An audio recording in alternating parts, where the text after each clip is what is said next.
الله أكبر الله أكبر لا إله إلا الله. الحمد لله الذي أرسل رسوله بالهدى ودين الحق ليظهره على الدين كله وكفى بالله شهيدا. فنحمده ونستعينه ونستغفره ونؤمن به ونتوكل عليه ونعوذ بالله من شرور أنفسنا ومن سيئات أعمالنا. من يهده الله فلا مضل له ومن يضلله فلا هادي له.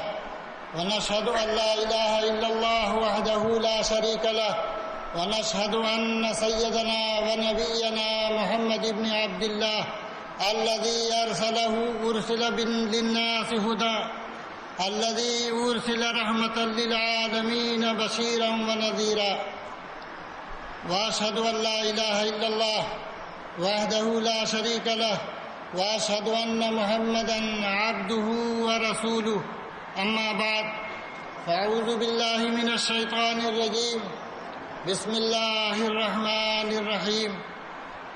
والمؤمنون والمؤمنات بعضهم أولياء بعض يأمرون بالمعروف وينهون عن المنكر ويقيمون الصلاة ويؤتون الزكاة ويطيعون الله ورسوله أولئك سيرحمهم الله إن الله عزيز حكيم. وعد الله المؤمنين والمؤمنات جنات تجري من تحتها الأنهار ومساكن طيبة في جنات عدن ورضوان من الله أكبر ذلك هو الفوز العظيم. محترم بزرگوں، دینی بھائیوں اور عزیزوں اور محترم ماں اور بہنوں، ہر انسان کی خواہش ہوتی ہے وہ یہ کہ اللہ اس پر رحم فرما دے، اسے اللہ کی رحمت حاصل ہو جائے. یہ خواہش پڑھوں لکھوں کی بھی ہوتی ہے، ان پڑھوں کی بھی ہوتی ہے، تجار اور کسانوں کی بھی ہوتی ہے، مرد اور عورت کی بھی ہوتی ہے، چھوٹوں کی بھی ہوتی ہے اور بڑوں کی بھی ہوتی ہے. ہر شخص کی یہ خواہش ہے اور ہر شخص کی تمنا اور جستجو بھی رہتی ہے. قرآن پاک نے اللہ تبارک و تعالیٰ نے متعدد مقامات پہ کچھ اصول اور ضابطے بتائے ہیں اور کچھ خصوص اوصاف کے ذکر کیا ہے اللہ تعالیٰ نے کہ اگر ان صفتوں کو انسان اپنے اندر پیدا کر لے تو وہ اللہ کی رحمت کا مستحق ہو جائے گا. اور اللہ کی رحمت کے نتیجے میں جو چیز مطلوب ہوتی ہے وہ یہ ہے کہ انسان کامیاب ہو جائے، اس دنیا میں بھی اللہ اسے کامیاب بنا دے اور عاقبت میں بھی ناکامی و نامرادی سے بچا لے. فمن زحزح عن النار وادخل الجنة فقد فاز.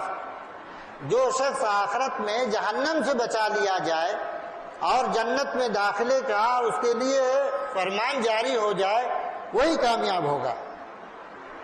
ابھی یہ جو آیتیں میں نے پڑھی ہیں یہ سورہ توبہ کی 2 آیات ہیں. یہ انہی آیات میں سے ہیں جن میں اللہ رب العالمین نے رضا الہی اور فلاح آخرت کا نسخہ بتایا ہے، منشور ہے اس کا اس میں. اور یہ کس کے نتیجے میں ہوگا؟ وہ خدا کی رحمت کے نتیجے میں ہوگا. اللہ جن پہ رحم فرما دے، جو اللہ کی رحمت کے مستحق بن جائیں، ایسے ہی لوگوں کے لیے اللہ کی رضا، اس کی خوشنودی بھی ہے اور جنت کی بشارت بھی ہے. سب سے پہلی چیز یہ بتائی گئی قبل اس کے کہ اس پر کچھ گفتگو ہو، یہ واقعہ جو ہے اس وقت پیش آیا. ان آیتوں کے شان نزول میں جو روایات نقل کی جاتی ہیں، کہا یہ جاتا ہے کہ جب نبی کریم صلی اللہ علیہ وسلم غزوہ تبوک کی تیاریاں فرما رہے تھے اور اس وقت مسلمانوں کے میں مختلف قسم کے لوگ تھے. کچھ لوگ تو یہ سوچ رہے تھے موسم بہت سخت ہے، اگر ایسے وقت میں یہ غزوہ ٹل جائے تھوڑا تو آسان ہو جائے گا مسئلہ. کچھ لوگ ایسے بھی تھے جن کی فصلیں پکی ہوئی تھی، باغات کھجور کے لدے ہوئے تھے، تو وہ ان کی خواہش یہ تھی کہ اگر کچھ تھوڑی سی تاخیر اس میں ہو جاتی تو یہ پھل ہمارے گھروں میں آ جاتے. کچھ ایسے بھی لوگ تھے کہ جب اللہ اور اللہ کے رسول نے ایک حکم دے دیا ہے، ایک بات کہہ دی ہے، اللہ کی طرف سے جب فرمان جاری ہو گیا ہے اور رسول اللہ صلی اللہ علیہ وسلم تیاری فرما رہے ہیں، تو پھر ہمیں اس طرح کی چیزوں پہ غور نہیں کرنا چاہیے، بلکہ فوراً تیاری شروع کر دینی چاہیے. ایسے حالات میں نبی کریم صلی اللہ علیہ وسلم نے مسلمانوں کو ابھارا اللہ کے راستے میں خرچ کرنے پر. اور آپ جانتے ہیں کہ ایسے ایسے واقعات پیش آئے. اس میں ایک واقعہ تو جو بہت زیادہ معروف ہے اور بیان کیا جاتا ہے وہ حضرت سیدنا ابو بکر صدیق رضی اللہ عنہ کے انفاق کا واقعہ، کہ جب نبی صلی اللہ علیہ وسلم نے اللہ کے راستے میں انفاق کا مطالبہ فرمایا تو آپ جو کچھ بھی آپ کے گھر میں تھا سب لے کر کے چلے آئے. پوچھا کہ اللہ کے رسول نے پوچھا اپنے بال بچوں کے لیے اور گھر والوں کے لیے کیا چھوڑا ہے؟ کہا اللہ اور اللہ کے رسول کو چھوڑا. یہی وہ موقع تھا کہ حضرت صدیق کے جسم پہ ایک کمبل کے 2 ٹکڑے کر کے انہوں نے وہ رکھا تھا اور پہن رکھا تھا، اور ببول کے کانٹوں سے بٹن بنایا تھا، اور سب کچھ دے کر کے اللہ کے راستے میں ایک جگہ بیٹھے ہوئے تھے کنارے. حضرت جبرائیل علیہ السلام آتے ہیں اور کہتے ہیں اللہ کے رسول ان سے پوچھئے کہ یہ سب کچھ دے کر کے کیا ایسا تو نہیں کہ آپ پچھتانے لگے ہوں؟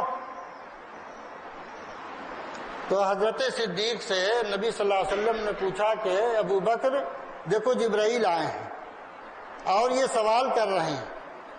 تو کہا اللہ کے رسول اگر اللہ نے اس کے کئی گنا بھی دیا ہوتا تو صدیق سب دے کر بھی اللہ کے راستے میں خوش ہوتا اور مطمئن ہوتا. تو حضرت جبرائیل نے فرمایا کہ اللہ کے رسول اللہ نے ان کے لیے سلام بھیجا ہے، 7 آسمانوں کے اوپر سے اللہ نے ان کے لیے سلام بھیجا ہے، اور جبرائیل کا بھی سلام پہنچائیے ان تک. یہ واقعہ پیش آیا. ایک دوسرا واقعہ بھی پیش آیا، وہ یہ کہ ایک صاحب تھے جن کے پاس کوئی چیز ایسی نہیں تھی، بیچارے غریب تھے. سوچنے لگے کہ اللہ نے جن لوگوں کو اتنا سب کچھ دیا ہے اور وہ اتنی قربانیاں دے رہے ہیں اللہ کے راستے میں، اتنی ساری نیکیاں قربان دے کر کے نیکیاں کما رہے ہیں، کاش کہ میرے پاس بھی کچھ ہوتا تو میں بھی کچھ کما لیتا. سوچتے سوچتے انہوں نے کہا کہ میرے پاس میرا وقت تو ہے نا، اللہ نے صحت دی ہے، وقت دیا ہے، کیوں نہیں آپ ڈبل ڈیوٹی کر دیتے؟ آج مالک کے پاس گئے اور پوچھا کہ اگر ہم رات میں بھی کام کریں تو کیا ہمیں ڈبل مزدوری بھی ملے گی؟ تو کہا ہاں مل جائے گی. چنانچہ دن میں بھی کام کیا اور رات بھر اس کے باغ کی سینچائی کی، اور صبح کو جو مزدوری ملی رات بھر کام کرنے کی بہت چھپا کر کے کہ لوگ دیکھ نہ لیں کہ اتنی چھوٹی سی اتنی تھوڑی سی چیز لے کر کے اللہ کے راستے میں دینے آئے ہیں. نبی صلی اللہ علیہ وسلم کے پاس چپکے سے گئے اور کہا اللہ کے رسول اسے قبول فرما لیجئے میری طرف سے اس غزوے میں تعاون کے انفاق فی سبیل اللہ کے سلسلے میں. نبی کریم علیہ الصلوۃ والتسلیم نے ان کھجور کے دانوں کو اپنے ہاتھ پہ لیا اور اچھالا اور کہا یہ اللہ کے نزدیک یہ بڑے بڑے ڈھیروں سے زیادہ قیمتی ہیں. یہ کھجور کے چند دانے جو ہیں یہ بڑے بڑے ڈھیروں سے بھی زیادہ قیمتی ہیں. تو یہ اس طرح کی قربانیاں صحابہ اکرام نے دی اور بڑھ بڑھ کر کے اس غزوے کی تیاری میں کام انجام دیا.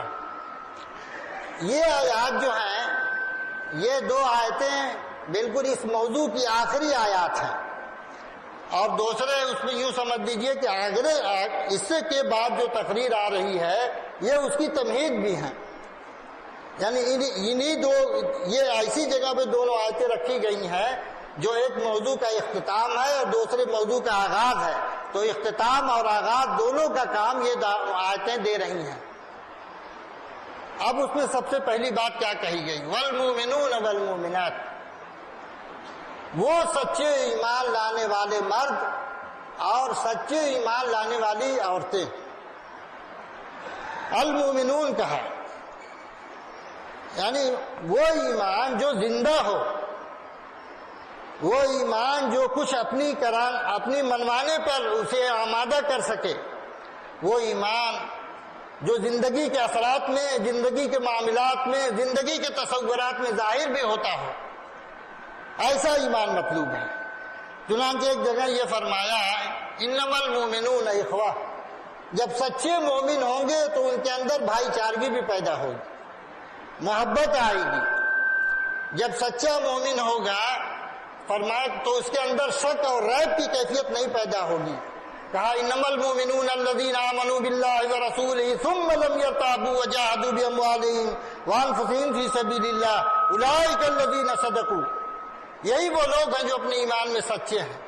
تو سچا ایمان، یہ ایمان ایک ایسی دولت ہے، یہ رشتہ اللہ سے ایک ایسا رشتہ ہے جو انسان کو بڑی ساری قوتیں فراہم کرتا ہے، بڑی توانائیاں دیتا ہے، بڑے سارے مراحل میں اس کی مدد کرتا ہے، اسے سپورٹ دیتا ہے۔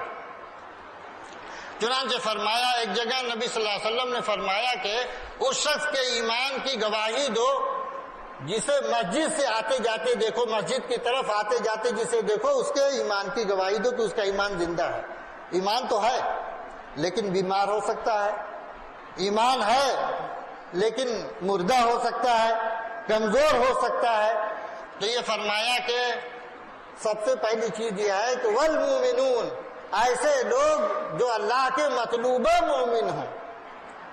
اللہ کے مطلوبہ مومن جو ہے سورہ بقرہ کے 177 آیت نمبر میں فرمایا گیا کہ اللہ کا مطلوبہ مومن وہ ہے جو اپنے ایمانیات میں مکمل ہو، اللہ کو بھی مانتا ہو، اللہ کی بھی مانتا ہو، رسول کو بھی مانتا ہو اور رسول کی بھی سننے والا اور اس کی پیروی کرنے والا ہو، اور اپنے مال کو محبت کے باوجود اللہ کے راستے میں خرچ کرنے والا، عز و اقارب میں، انفاق فی سبیل اللہ میں۔ اس کے بعد پھر کہا کہ اپنے وعدے کا وفا کرنے والا ہو۔ یہ فطرت ثانیہ اس کی بن جائے کہ وعدہ خلافی ایک مومن سے تصور نہ کیا جائے کہ یہ وعدہ خلافی ایک مومن بھی کر سکتا ہے۔ اور یہ فرمایا اس راہ حق پر جمع رہے، جسے اللہ نے اللہ کو، اللہ کے رسول کو زبان دی ہے، اس پر جمع رہے زندگی کے آخری سانس تک، چاہے مشکل حالات ہو، چاہے آسانیاں ہو، چاہے جنگ کی کیفیت ہو، کسی بھی کوئی بھی وقت ہو، کیسے بھی حالات ہوں، ان سارے حالات میں اگر کوئی شخص جمع رہتا ہے تو فرمایا اولئک الذین صدقوا، یہی وہ لوگ ہیں جو اپنے ایمان میں سچے ہیں۔ تو یہ فرمایا کہ ایسے لوگ جو اپنے ایمان میں سچے ہوں، اپنے ایمان میں پختہ ہوں، اپنے ایمان میں مکمل ہوں، اپنے ایمان میں مضبوط ہوں، جب یہ کیفیات پائی جائیں گی، اور یہ کیفیت پائی کیسے جائے گی؟ اللہ کے رسول صلی اللہ علیہ وسلم نے اپنے صحابہ کی تربیت جو فرمائی تھی، وہ سب سے پہلے وہ اپنے ایمان کو دیکھتے تھے، ہر آدمی اپنے ایمان کو چیک کرتا رہتا تھا۔ حضرت حنظلہ رضی اللہ عنہ ایک صحابی رسول ہیں، ان کا بہت مشہور واقعہ ہے کہ صرف کیفیت بدل جاتی تھی نبی صلی اللہ علیہ وسلم کے مجلس سے اپنے گھر بار میں آنے میں، دل کی کیفیت بدل جاتی تھی۔ تو ایک روز غور کیا اور کہا نافقہ حنظلہ، حنظلہ تو منافق ہو گیا۔ پریشانی کی حالت میں نکلے تو حضرت ابوبکر راستے ملے، پوچھا ارے حنظلہ کہاں جا رہے ہو، کیا بات ہے، خیریت تو ہے؟ کہنے لگے حنظلہ تو تباہ ہو گیا اور منافق ہو گیا۔ پوچھا آخر معاملہ کیا ہے؟ کیفیت بتائی انہوں نے، تو کہا کہ یہ تو ابوبکر کی بھی کیفیت ہوتی ہے۔ یہ دونوں حضرات نبی صلی اللہ علیہ وسلم کے پاس پہنچے۔ آپ دیکھیں کہ ایسے لوگ ہیں جن کے بارے میں قرآن پاک میں اللہ کی رضا، اس کی خوشنودی کی بشارت دی جا چکی تھی۔ سیدنا ابوبکر ہیں، افضل البشر کہے جاتے ہیں، جنت کی بشارت جنہیں ملی ہوئی ہے، لیکن اپنے ایمان کی فکر ایسی ہے، کہا کہ تب تو ابوبکر بھی منافق ہو گیا۔ حضرت عمر ابن خطاب رضی اللہ تعالیٰ عنہ کے بارے میں بیان کیا جاتا ہے کہ حضرت حذیفہ بن الیمان جو امین الامہ ہیں، نبی صلی اللہ علیہ وسلم نے کچھ انہیں منافقین کے نام بتائے تھے۔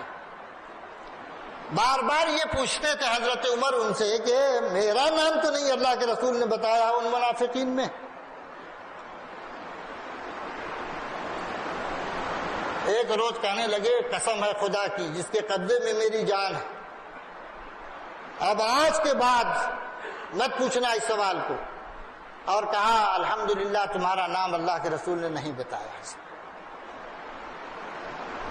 ایک تابعی کہتے ہیں کہ حسن بصری رحمۃ اللہ علیہ غالباً کہتے ہیں کہ میں نے قریب 70 صحابہ سے میری ملاقاتیں ہوئی ہیں، اور سب کے سب اپنے ایمان پر خطرہ نفاق کا محسوس کرتے تھے کہ کہیں ہم منافق تو نہیں ہو جا رہے ہیں۔ وہ ایمان مضبوط ہوتا ہے، وہ ایمان متحرک ہوتا ہے، وہ ایمان طاقتور اور صحت مند ہوتا ہے۔ تو یہ فرمایا کہ والمومنون والمومنات، صرف مرد ہی مومن ہو، عورتیں مومن نہ ہو، پھر بھی ملت کی صحیح گاڑی نہیں چل سکتی، اس لیے کہ خاندان کی گاڑی 2 پہیوں پہ چلتی ہے، مرد اور عورت پہ۔ تو جس معیار کا مومن مرد ہونا چاہیے اسی معیار کی مومنہ عورت بھی ہونی چاہیے، چنانچہ دونوں کو ساتھ ساتھ ذکر فرمایا گیا۔ جیسے مرد اللہ کی رحمت کا محتاج ہے، عورت بھی اللہ کی رحمت کی محتاج ہے، اسے بھی خدا کی رحمت کی ضرورت ہے۔ تو اس لیے فرمایا جیسے مرد پختہ مومن ہو، مضبوط ہو، ویسے ہی عورت کو بھی پختہ مومن اور اسی معیار کا مطلوبہ مومنہ ہونا چاہیے اسے بھی۔ جب یہ ایمان پیدا ہوگا تو انداز بیان آیت کا ایسا بتا رہا ہے کہ آپ خود اپنے آپ کو چیک کر سکتے ہیں۔ کیسے چیک کریں گے؟ فرمایا بعضهم اولیاء بعض، ایک دوسرے کے درمیان محبت پیدا ہو جائے گی، ولایت پیدا ہوگی، رازداری کا تعلق بڑھے گا، خیر خواہی بنے گی، ایثار اور قربانی کی مثالیں وجود میں آئیں گی۔ اگر یہ ایمان مکمل نہیں ہوتا، ایسا ایمان تو یہ چیز نہیں آ سکتی۔ چنانچہ یہ فرمایا کہ اپنے ایمان کو چیک کرنے کے لیے یہ دیکھو کہ کیا تمہیں مسلمانوں سے محبت ہے کہ نہیں ہے، ایمان لانے والوں سے تمہیں محبت ہے کہ نہیں ہے، ان کی خیر خواہی تمہارے پیش نظر ہے کہ نہیں ہے، ان کے بارے میں جو تم اپنے بارے میں پسند کرتے ہو ان کے لیے بھی پسند کرتے ہو کہ نہیں پسند کرتے ہو۔ یہ سب معیارات۔ تو یہ فرمایا کہ بعضهم اولیاء بعض، جب اس معیار کے مومن مرد ہوں گے تو ان کے درمیان آپس میں ولایت قائم ہوگی، محبت قائم ہوگی، ایک دوسرے جسم کئی ایک ہوں گے لیکن دل ایک ہوں گے، جڑے ہوں گے، بنیادوں مرصوص ہوں گے، سیسے پلائی ہوئی دیوار بن کر کے ان کی اجتماعیت جمعیت کھڑی ہوگی۔ اور یہ فرمایا کہ والمومنات، مومنات کا بھی آپس میں رشتہ ہوگا اور اسی انداز کا ہوگا، اور پھر مومن مردوں اور مومن عورتوں کے بھی رشتے اسی طرح سے ہوں گے۔ تو یہ گویا کہ ایک محبت کی فضا ہوگی، اعتماد کی فضا بحال ہوگی، ہر ایک دوسرے پر اعتماد کر رہا ہوگا، اس کی ایمانداری پر، اس کی دیانتداری پر، اس کے تقوی اور طہارت پر، اس کے اخلاق اور کیریکٹر پر اسے اعتماد ہوگا، اعتماد کی فضا بحال ہوگی۔ پھر اس کے بعد کیا ہوگا؟ فرمایا یامرون بالمعروف ینہون عن المنکر، پھر وہ معروف کا حکم دیتے ہوں گے اور منکر سے روکتے ہوں گے۔ کسے؟ اس کا ذکر نہیں فرمایا کس کو، یہ نہیں کہا اللہ تعالیٰ نے، فرمایا کہ خود اپنے آپ سے، قوا انفسکم واہلیکم نارا، شروعات وہ اپنے سے کرتے ہوں گے، اپنے سے قریبی لوگوں سے کرتے ہوں گے، جن پر انہیں اختیار ہے ان سے کرتے ہوں گے، اور کس چیز کا؟ معروف کا حکم دیتے ہوں گے۔ معروف اللہ کے نزدیک جو ہے، اللہ کے دین میں جو معروف ہے اور خود سماج اور معاشرے میں بھی جو معروف ہے، تو شروع اس سے کرنا چاہیے، آغاز وہاں سے ہونا چاہیے۔ ولایت جب قائم ہوگی تو اس کے نتیجے میں یہ تیسری چیز وجود میں آئے گی، یہ بھی متحرک اور زندہ ایمان کی علامت ہے۔ پھر فرمایا وَيُقِيمُونَ الصَّلَاةَ، وہ نماز کو قائم کرنے والے ہوں گے، ان کی زندگی میں للہیت ہوگی، خدا کی اطاعت اور فرما برداری ایک اعلیٰ معیار پہ ہوگی، ان کی پیشانیاں جس طریقے سے جھکتی ہیں زمین پر نماز میں ویسے ہی ان کا دل بھی جھکا ہوگا، اور ان کی زندگی خدا پرستی کا عملی نمونہ ہوگی۔ پھر بندگان خدا کو بھی وہ نہیں بھولنے والے ہوں گے، ضرورت مندوں کا بھی انہیں خیال ہوگا، غریبوں کا بھی خیال ہوگا، یتیموں کی سرپرستی بھی انہیں حاصل ہوگی، اور بیواؤں کی سرپرستی بھی حاصل ہوگی۔ تو یہ فرمایا وَيُؤْتُونَ الزَّكَاةَ، اور زکوٰۃ ادا کرتے رہیں گے۔ یا خاص طور پہ زکوٰۃ کا لفظ اللہ تعالیٰ نے استعمال کر کے اس بات کی طرف توجہ زیادہ دلائی ہے، وہ یہ ہے کہ جو بھی خرچ کریں گے وہ ایمان کا جو پودا دل میں لگا ہے، ابھی برگ و بار لا رہا ہے، اب اسے تناور درخت بننا ہے، اس کی فکر انہیں ہوگی کہ جو چیز بھی اس راہ میں رکاوٹ بنے گی اسے اللہ کے راستے میں خرچ کر کے اللہ کی رضا، اس کی خوشنودی اور تزکیہ اپنا وہ حاصل کریں گے۔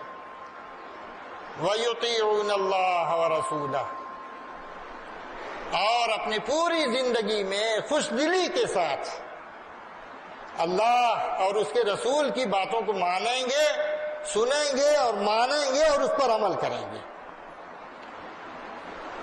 پہلی بات کہی گئی سچے مومن بن جائیں، دوسری بات کہی گئی ولایت قائم ہو جائے، تیسری بات کہی گئی امر بالمعروف نہی عن المنکر ہو جائے، چوتھی بات کہی گئی اللہ کے دین کی نماز کو قائم کریں گے اپنی زندگی میں، اور یہ پانچویں بات جو کہی گئی وہ یہ ہے کہ زکوٰۃ ادا کریں گے، اور چھٹی بات وَيُطِيعُونَ اللَّهَ وَرَسُولَهُ، اللہ اور اس کے رسول کی مکمل اطاعت کریں گے اپنی پوری زندگی میں، اور خوش دلی کے ساتھ کریں گے، سوچ سمجھ کے کریں گے، جان بوجھ کر کریں گے، اور جیسا کچھ اس کا حق ہے اس طرح سے کرتے رہیں گے۔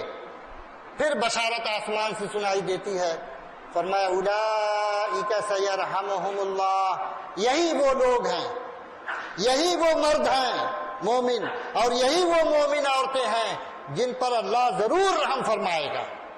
انداز دیکھیے، اگر خدا یہی کہہ دیتا کہ اللہ رحم فرما دے گا تو وہ ہو کے رہتا، لیکن اللہ یہ اطمینان اس لیے کہ بندوں کے ایمان، ان کے اخلاق، ان کے ارادے، ان کے اذان کو سامنے رکھتے ہوئے اللہ تعالیٰ فرماتا ہے اولئک سیرحمہم اللہ، یہی وہ لوگ ہیں جن پہ اللہ ضرور رحم فرمائے گا۔ کب فرمائے گا، کہاں فرمائے گا، اس کا ذکر نہیں ہے، ہر حال میں فرمائے گا، ہر حال میں فرمائے گا۔ جب خدا کی بندگی کرنے کے لیے آمادہ ہوں گے اس وقت بھی خدا کی رحمت آپ کے شامل حال ہوگی، جب آپ کے اپنے پرائے بنیں گے اس وقت بھی خدا کی رحمت آپ کے شامل حال ہوگی، جب دشمنیاں شروع کی جائیں گی اور چالیں آپ کے خلاف چلی جائیں گی اس وقت بھی خدا کی رحمت آپ کے شامل حال ہوگی، اور آپ اللہ تائید و نصرت فرمائے گا آپ کی۔ جب اس دنیا سے رخصتی کا وقت آئے گا اس وقت بھی اللہ آپ پر رحم فرمائے گا اور اچھی موت عطا فرمائے گا۔ قبر میں جب آپ جائیں گے وہاں بھی اللہ کی رحمت ہوگی اور آپ پہ رحمت فرمائے گا۔ حشر میں جب کھڑے ہوں گے وہاں بھی اللہ کی رحمت آپ کو ڈھانپ لے گی۔ تو ہر جگہ اللہ کی رحمت ہوگی، اس دنیا میں بھی اور اس کے بعد آنے والی زندگی میں بھی۔ کیوں؟ ان اللہ عزیز حکیم، یہ وعدہ جو فرما رہا ہے ایسا خدا فرما رہا ہے جو غالب ہے، اس کی حکومت ہے، اس کا اقتدار ہے، وہ سپر ہے، اس کے سب اس کے انڈر میں ہیں، تو جو وہ کہے گا پورا ہو کے رہے گا، جو وعدہ کرے گا سچا ہوگا۔ ومن اوفی بعہدہ من اللہ، اللہ سے بڑھ کر کے کون ہے جو اپنے وعدے کو پورا کرنے والا ہے؟ پھر ایک سوال پیدا ہوتا ہے، پھر آخر آزمائشیں کیوں؟ نبی صلی اللہ علیہ وسلم نے جب دعوت کا آغاز فرمایا، مسلمان جب دعوت پہ لے کے اٹھے، اتنے اچھے اخلاق اور کردار کے لوگ تھے، پھر بھی آزمائے دے گئے، اور دعوت کے آغاز ہی میں ورقہ ابن نوفل نے یہ کہہ دیا تھا کاش کہ میں اس وقت زندہ ہوتا جب جسے آج صادق اور امین کہتی ہے یہ ملت، جب انہیں مکے سے نکالے گی تو میں ان کا ساتھ دیتا۔ یہ وہ رہا، تو یہ سوال پیدا ہو سکتا تھا تو کہ آخر پھر کیوں اللہ آزما رہا ہے اتنے اس سے؟ تو اس کا جواب دوسری صفت میں ہے، وہ یہ ہے کہ خدا کے اللہ کی حکمت کا تقاضا یہ ہے کہ تمہیں آزمائے. ایک چھوٹی سی چیز انسان لیتا ہے تو اسے آزماتا ہے, چیک کرتا ہے, دیکھتا ہے. جنت دینے کا وعدہ اللہ نے تم سے کیا ہے, بغیر آزمائے لے لے گا. اور اس آزمائش کے پیش نظر تمہارے درجات ہیں, تمہارے درجات بلند کرنے کے لیے آزمائشیں ہیں. حضرت صدیق کو سلام اسی لیے تیسری طرف نہیں آیا, حضرت خدیجہ کو سلام آسمان سے یوں ہی نہیں آ گیا, کارناموں پہ آیا. اور پھر یہ بھی انداز آپ دیکھیے کہ اس کا انداز بالکل کھلا ہوا ہے. ہر شخص جو اس میدان میں آگے بڑھنا چاہے اس کے لیے موقع ہے, آگے بڑھے اور اللہ کی رحمت کو حاصل کرے. دوسری آیت میں یہ فرمایا یہی مومن مرد اور عورتیں ہیں جن سے اللہ نے وعدہ فرمایا ہے. کس چیز کا؟ جنت کا وعدہ فرمایا ہے. اور ایسی سدا بہار جنتوں میں قیام گاہ کا وعدہ فرمایا ہے کہ ان کی قیام گاہیں بھی وہاں رکھے گا. اور فرما دیا ورضوان من اللہ اکبر, اللہ کی خوشنودی اور اس کی رضا تو سب سے بڑی چیز, یہ بندوں کو حاصل ہو جائے گی. تو محترم بزرگوں اور بھائیوں اور عزیزوں, ماں اور بہنوں, آپ دیکھیں دو آیتوں میں اللہ رب العالمین نے اپنی رحمت کا مستحق بننے کا کتنا آسان نسخہ, اور ہر شخص بن سکتا ہے, کوئی مشکل کام یہ نہیں ہے. لیکن امت کچھ کرنے کے لیے تو آمادہ ہو. اور آج جو کچھ تبدیلیاں آپ دیکھ رہے ہیں پوری دنیا میں, یہ تبدیلی بس یوں سمجھیے کہ صبح صادق کے طلوع ہونے سے پہلے جو اندھیرا چھاتا ہے اس کی حیثیت اس طرح کی ہے. انشاءاللہ العزیز نبی کریم صلی اللہ علیہ وسلم کی پیشین گوئی ظاہر ہونے کا اب زمانہ آ گیا ہے کہ ہر گھر میں یہ دین داخل ہوگا, جھوپڑیوں میں داخل ہوگا, محل میں بھی داخل ہوگا, کچے گھروں میں داخل ہوگا, پکے گھروں میں داخل ہوگا, اور ہر طرف سے اللہ اللہ کا نعرہ بلند ہوگا. آج آپ دیکھ رہے ہیں مشرق و مغرب میں کسی نے خوب کہا ہے اٹھ کے اب بزم جہاں کا اور ہی انداز ہے, اٹھ کے اب بزم جہاں کا اور ہی انداز ہے, مشرق و مغرب میں تیرے دور کا آغاز ہے. مسلمانوں اٹھو, خدا کی رحمت کو امیدوار بنو, آخرت بھی حاصل کرو اور دنیا بھی حاصل کرو. یہ سب کچھ تمہارے لیے ہے, ساری کائنات کو تمہارے لیے لگا دیا گیا.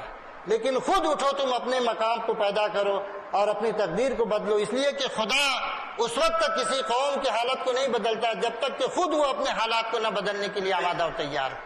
دعا کیجیے کہ اللہ نے جیسے اس مبارک وقت میں ہم سب لوگوں کو یہاں اپنے گھر میں جمع فرمایا ہے, اللہ تعالی ہماری دعاؤں کو قبول فرمائے, ہمارے مردوں کی مغفرت فرمائے, ان کے ساتھ رحم و کرم درگزر کا معاملہ فرمائے, ان کی غلطیوں کوتاہیوں کو معاف فرمائے.